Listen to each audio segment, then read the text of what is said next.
Oh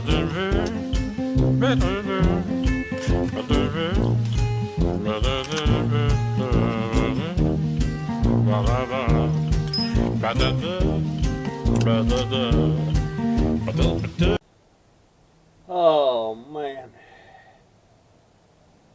it is cold today. I know it ain't cold where some of y'all are at, but boy, 40, it got down to 48, I think. Oh man, I'm fixing to,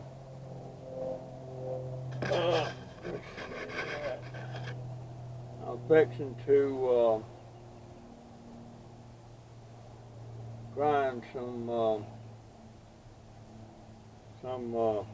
eggshells up. I'm getting low on my eggshells. I had a few saved, so I'm gonna grind them up and see how that goes. Oh man, it's like 3 o'clock in the afternoon now. So it's still cool. I knew it was gonna get cold around the middle of the week, but it's going back up about Friday, I think. Something like that. It's so cold. Alright, let me get this camera mounted over where I'm going to be grinding them eggshells up.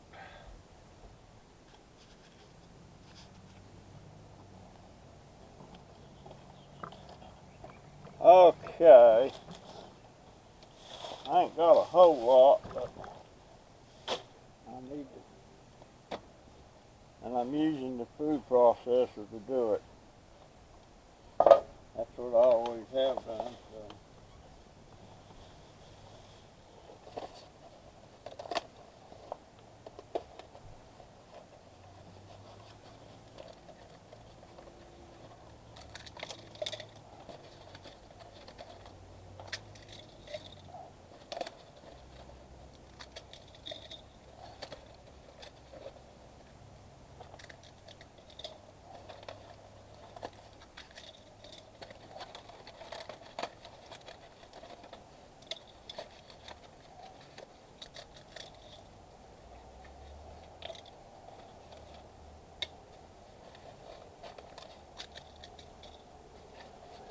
This is good to put on your plants, especially tomatoes.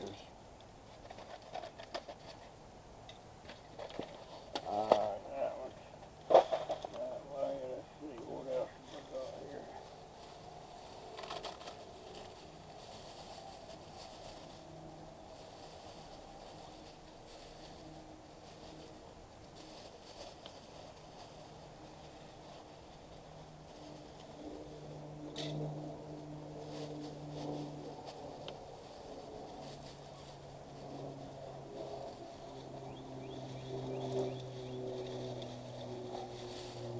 Okay.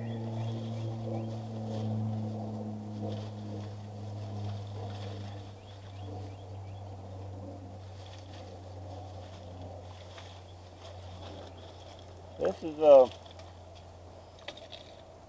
they got a regular grinder that you can do eggshells with, but if I was doing a whole lot, I would, but I'm not doing a whole lot. Now, what'd I do with my lid? There it is.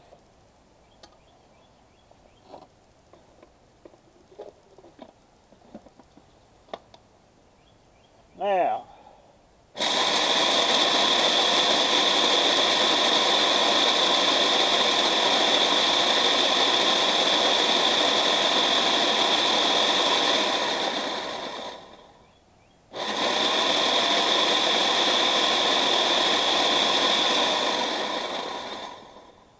that's pretty fine. Let me get my little tray out.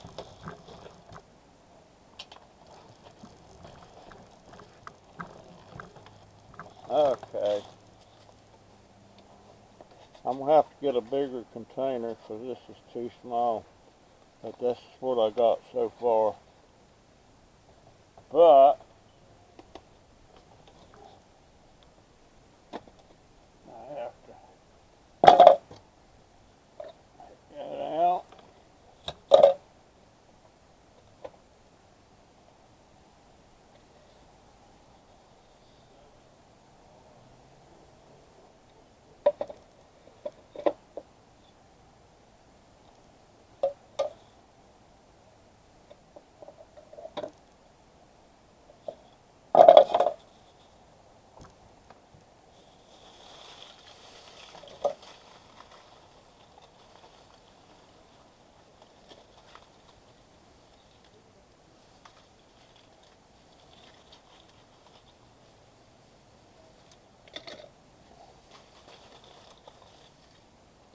This is,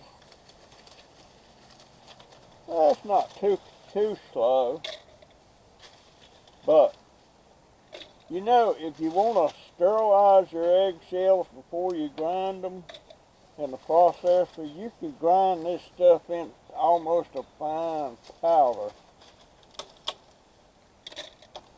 and you can take them. You can take it as a calcium supplement. In other words, you can ingest it, take it as a powder on a teaspoon or something like that. But you can ingest it. Won't hurt you. And if you need calcium, that's one way of getting calcium. But I love to put it on tomatoes because that stops that end rot stuff on your tomatoes. Now let's see what we got here.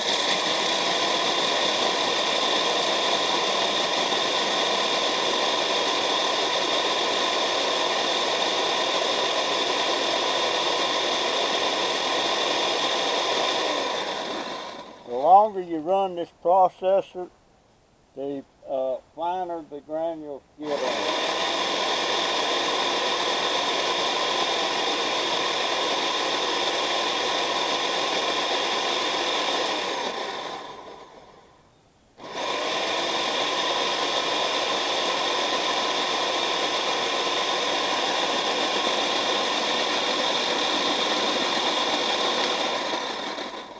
Okay, that's good.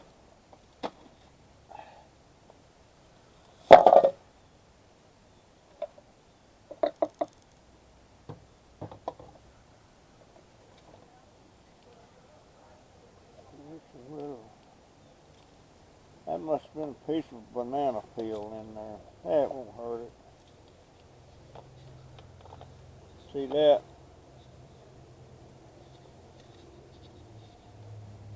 Now, when you get them real small, you can put whole eggshells on your plants and stuff, but it doesn't, the eggshells won't break down too fast. And when you do it this way, grind them down into this, it does your plants more good that way. Now,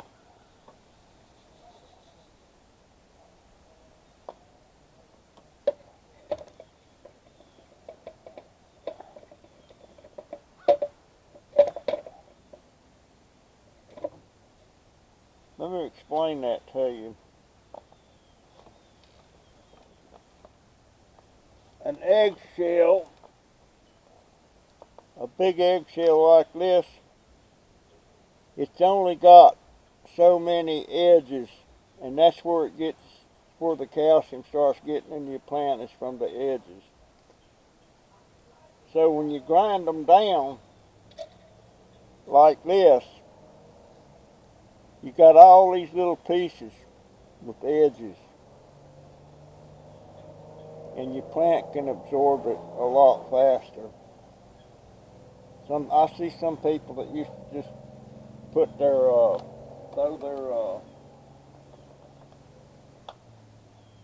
they used to crumble up their eggshells by hand. And of course, that don't, I mean, it'll work. I gotta cut my, what I do with my, there it is.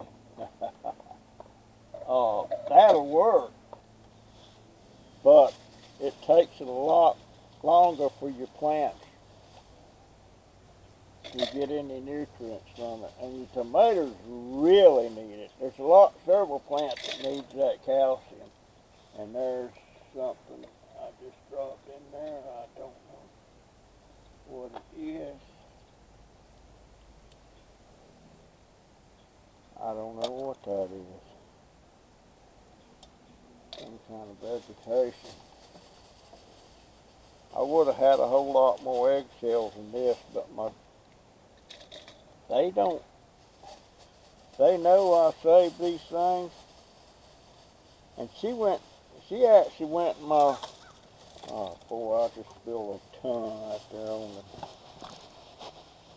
the deck.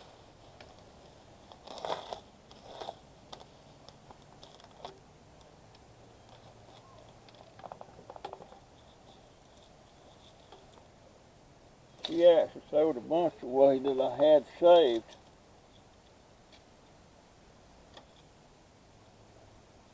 I think it was when I was in the hospital this last time.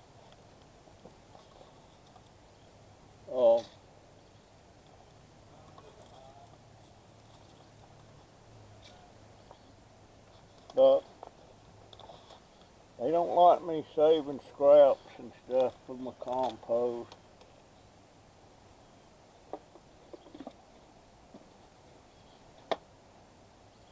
I asked her if I'd put a compost bucket inside the house there. Just a bucket with a lid. And every couple of days I go in there and get it emptied in my compost bin. She said there wasn't room for it. Anyway, let me get this last little bit.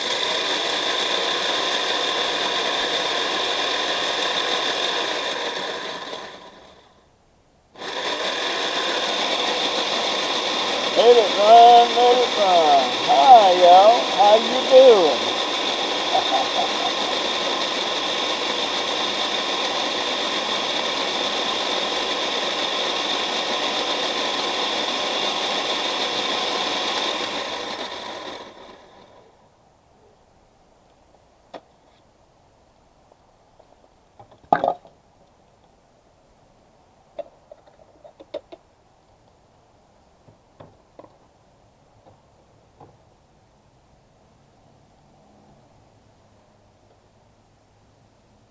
Well, that's the last little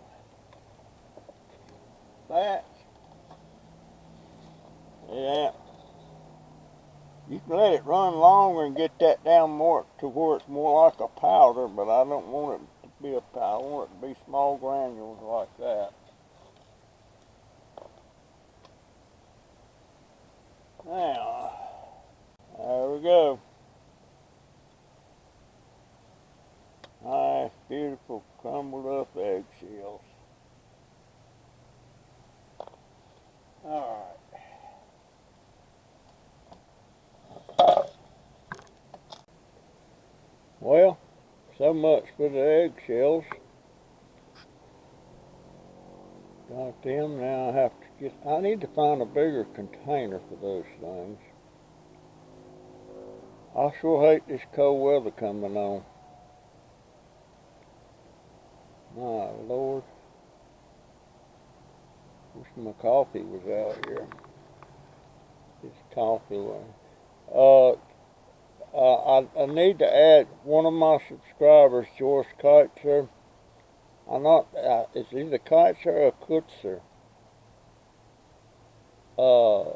She was on my last live stream. Her husband died last week. I didn't know that. And of course she misses him terribly.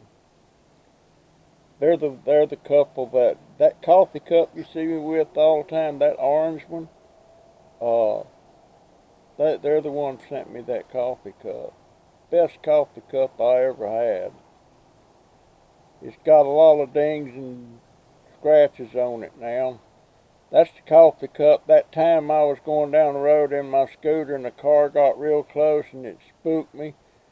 And I turned to the right real quick. And when I did, I flipped my scooter over and my head hit the pavement and my cup went rolling down the street there. And then the lady that was driving the car, she stopped. She, bless her heart, she was scared to death. She thought she had hurt me or something. But she didn't do nothing. It was me. I just overcorrected. I just sort of should have eased to the right, but she didn't even come close to hitting me. I just didn't know she was there. And turns out she was a sister to a lady that I always left stuff I find roadside. She'd done at yard sales a lot, and I always left stuff there for her sister. And that day when I went down, after all that happened, I went down to her sister's. I didn't know that was her sister. And she said, I heard you met my sister today. I'm like, was that your sister? I felt so bad for her. But, you know, I'm not a person that wants to sue somebody all the time. I never had done but one lawsuit in my life, and that was when that Greyhound bus hit my son and killed him.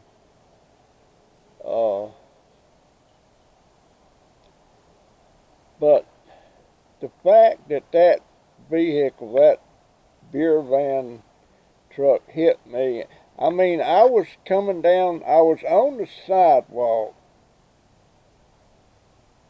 and as it come to the apron where it went up into that Sunoco station, this beer truck was coming out of there, and he stopped right there on the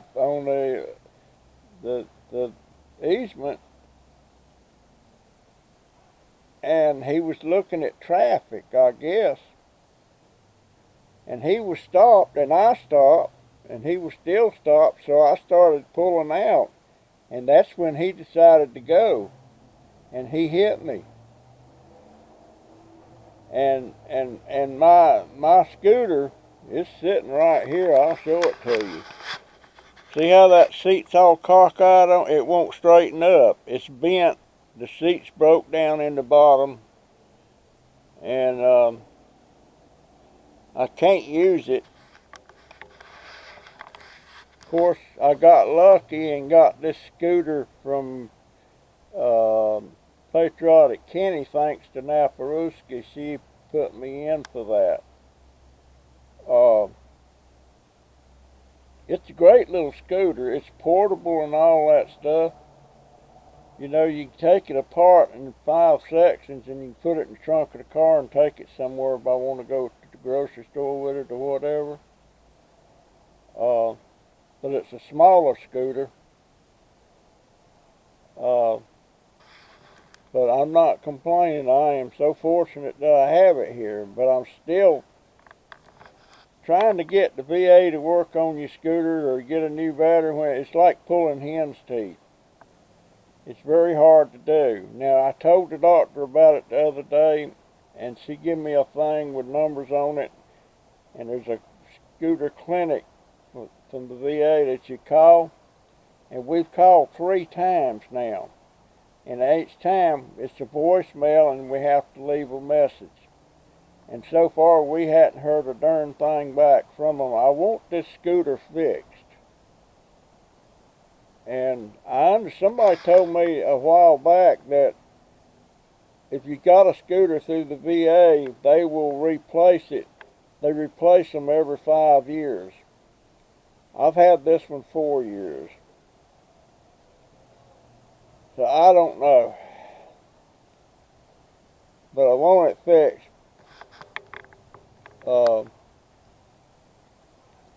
But I can't complain. I really can't. But it's so hard getting stuff done. And I need to see a podiatrist bad.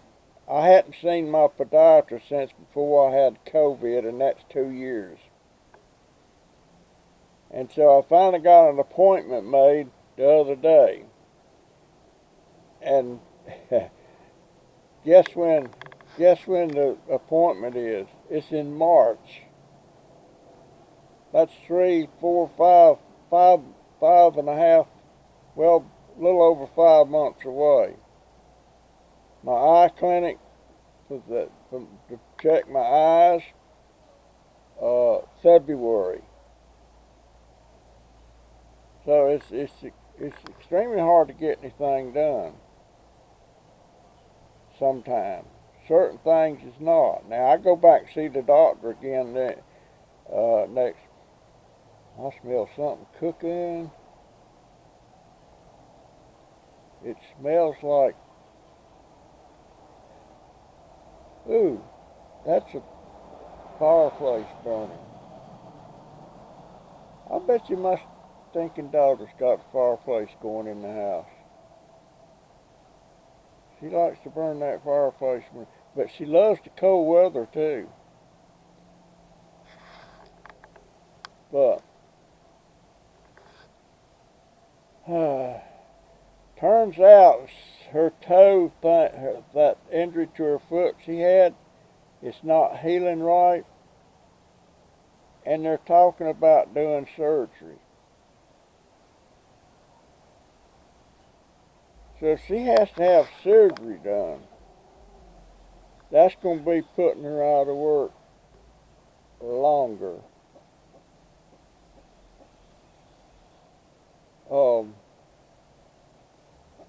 But right now she's on short-term disability.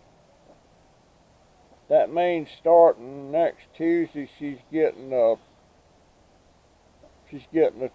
disability check, but it'll only be half of what her pay is at work. But if she has to go into long-term disability, then she gets full pay. But I'd rather her be able to just go back to work. I worry about her losing her job. She said that's no worry in the world. She's not losing her job. Well, I certainly hope not. This is the only job she's ever had that she's worked this long. And she's been there 6 years now. Of course, there I go worrying again. I keep worrying. I don't like worrying, and I know people. And was it Cindy? One of my subscribers, I think it was Cindy, said I need an advocate for me to take care of everything, my meds, my appointments, and anything that comes up. And she was talking about when you have to depend on your family, they mean well, but it becomes really taxing on the family. And you're better off having somebody that's non-relations. Which, I know it's taxing on my daughter. Baby.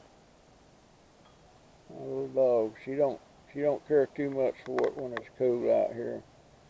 That little rascal, I didn't know it was getting that cold, but she kept crawling under the covers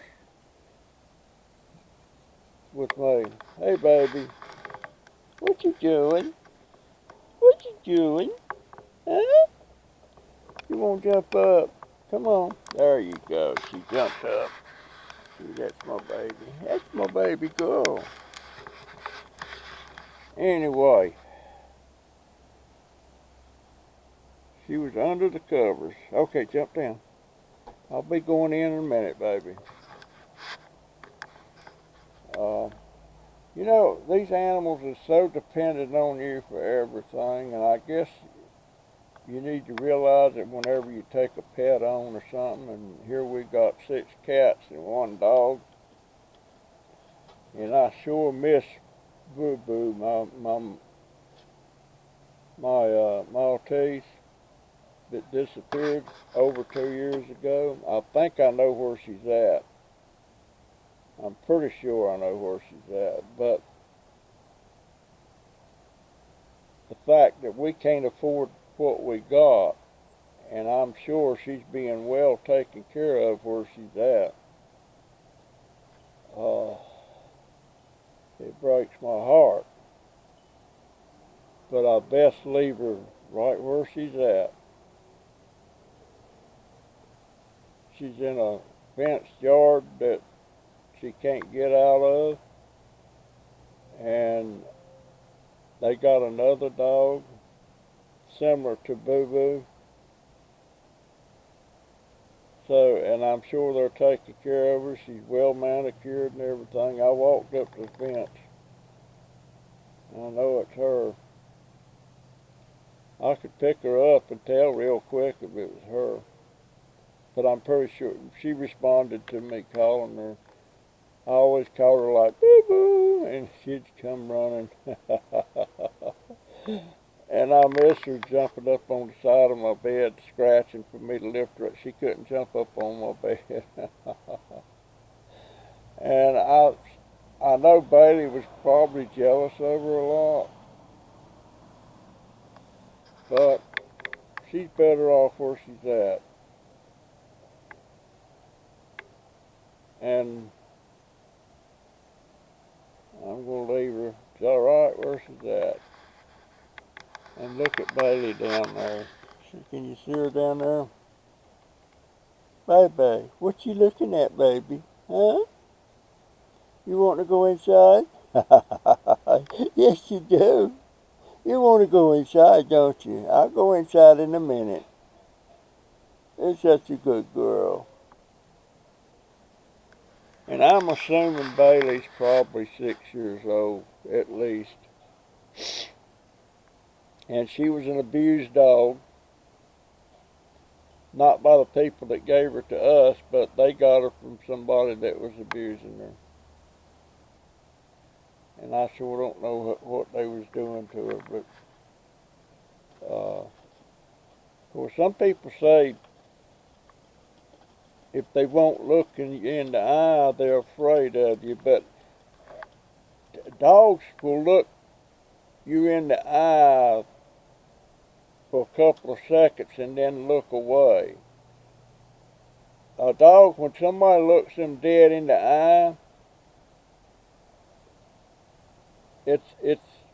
it's almost like a threat to them. And I raised Rottweilers, and you did not hold contact with them boys long at all.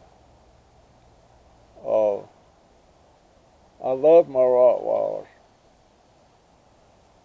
But when Donovan was born and he was a couple of years old, I had about 12 Rottweilers at the time. And I kept them in kennels out back. And I was training them in Schutzhund. And that's the type of training you give a dog. You train them to do bite work.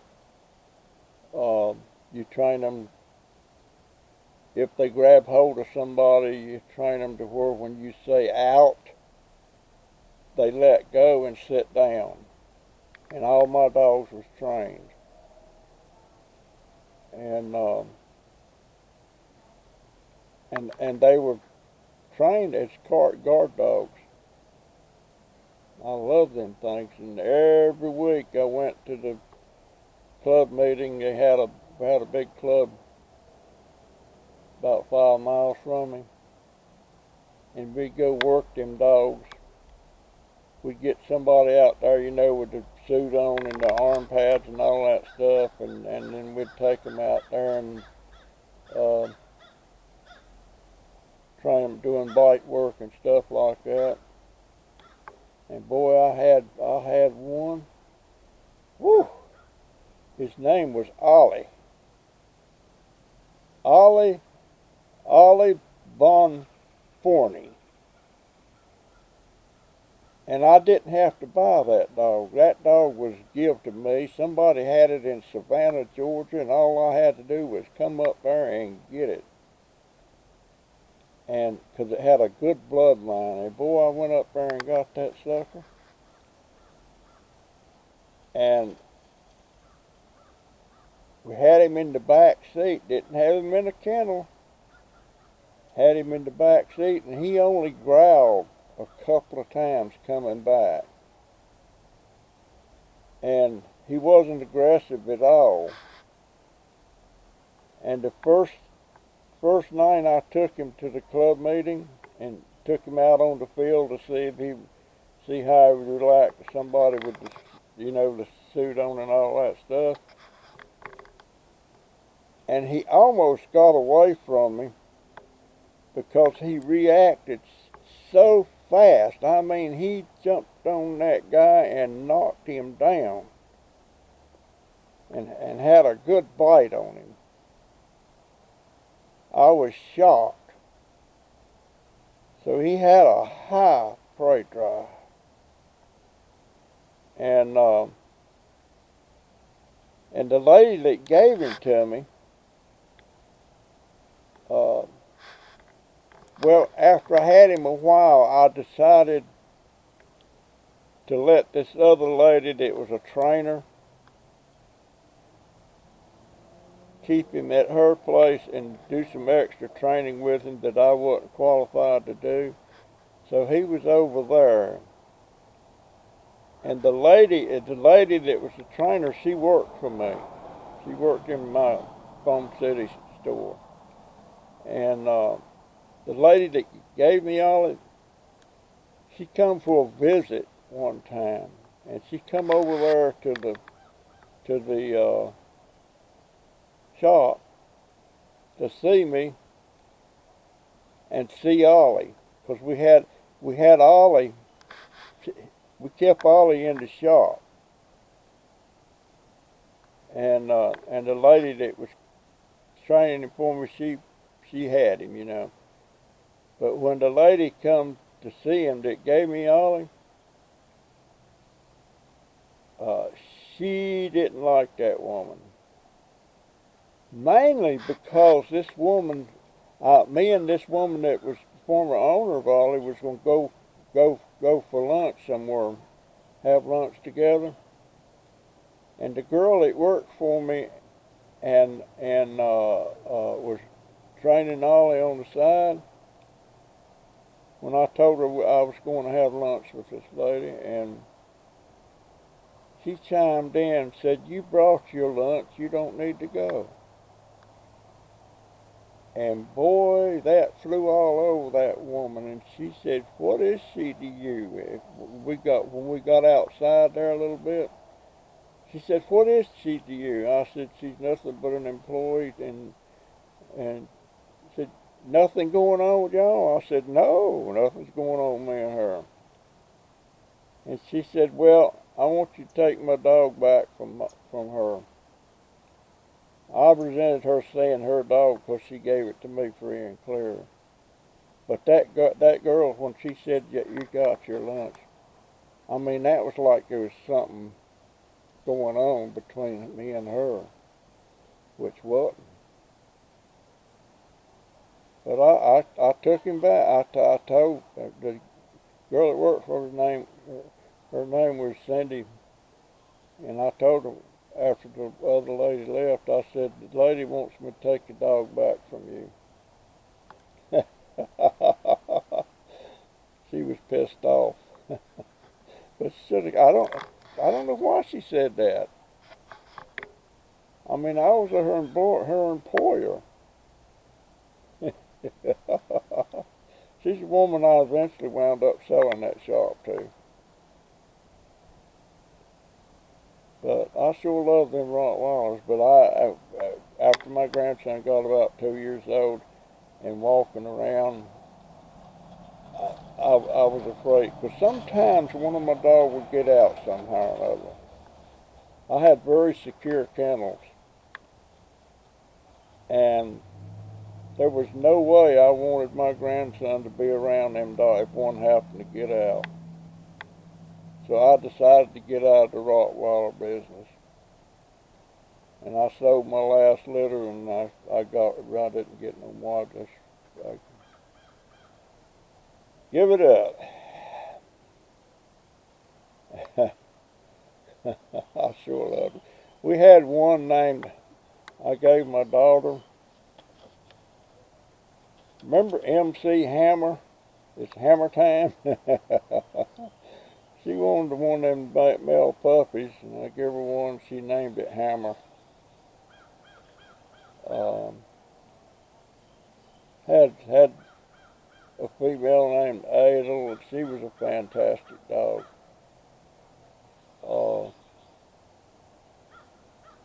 But I didn't get too personal with them because I knew eventually most all of them I'd be selling.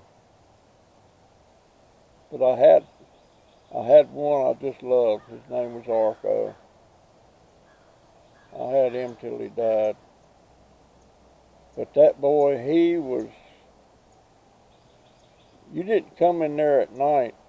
I couldn't do it. I mean, I might could have got away with it. But when I'd come up there like I was coming in that kennel, it's not real lit at night. And he'd start growling and baring teeth. So I never pushed it. But he was great during the day. Beautiful Rottweiler.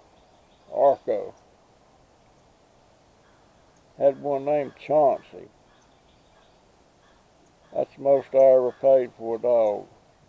Almost $3,000. And I bought him sight unseen. I bought him because of the bloodline.